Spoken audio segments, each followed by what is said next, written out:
Hello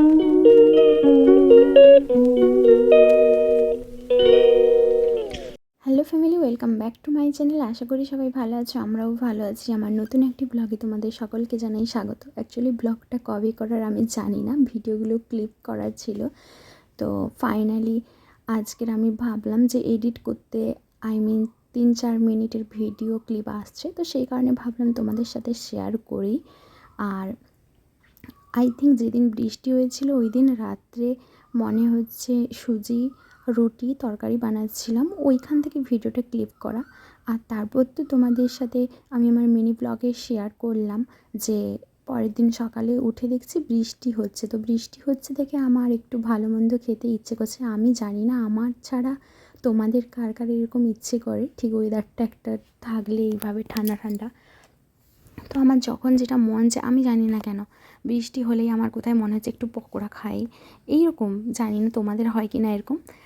but ওই দিন হচ্ছিলো আমার খিচুড়ি খাওয়ার খুব ইচ্ছে হচ্ছিলো, কিন্তু খিচুড়ি আমি বানাতে পারি না, সত্যিকারের কথা। তো সেই কারণে আমি খিচুড়িটা আর বানালাম না। আমি তাই বরকে বললাম যে বৃষ্টি থামলে তুমি যেহেতু দোকানে যাচ্ছ, সেই কারণে হচ্ছে তুমি আসার সময় একটু চিকেন নিয়ে আসবে। আর সব থেকে একটা ব্যাপার হচ্ছে চিকেন যেটা, সেই দিন হচ্ছে আমি মানে আমার নিজের আইডিয়াতে একটু অন্যরকম চিকেনটা রান্না করছিলাম। তো একটু ভয় ভয়েও ছিলাম যে চিকেনটা কীভাবে মানে রান্নাটা হয়েছে বা টেস্ট কেমন হয়েছে, সেইটারই ভয় হচ্ছিল। বাট যখন রান্না শেষ করলাম তখন বরকে ফোন করে ডাকলাম যে চলে আসো। আর ওকে খেতে দিয়েছি, খেতে দিয়ে বলছি যে তুমি বলো টেস্টটা কেমন হয়েছে। কিন্তু তোমরা যদি আমার বরের কথাটা শোনো না, সত্যি আর কিছু বলার নেই। মানে সারা দুনিয়ায় তার হাজব্যান্ড তার বউয়ের রান্নার সুনাম করে, আমার বর তার ক্যামেরা ওপেন দেখলেই জানি না কি হয়। তো তোমরা নিজের চোখে বা নিজের কানে দেখে নাও, শুনে নাও। বলো বলো টেস্টটা কীরকম হয় বলো। এই বাবা তুমি এইরকম একদমই বাজে। লঙ্কা গুঁড়ি বেশি করে ঢেলে দেবো, বুঝতে পারো। তো তারপরে এখানে রান্না বান্না শেষ করে দেখলাম বসে আছি যে আমার একটা পার্সেল আসছে।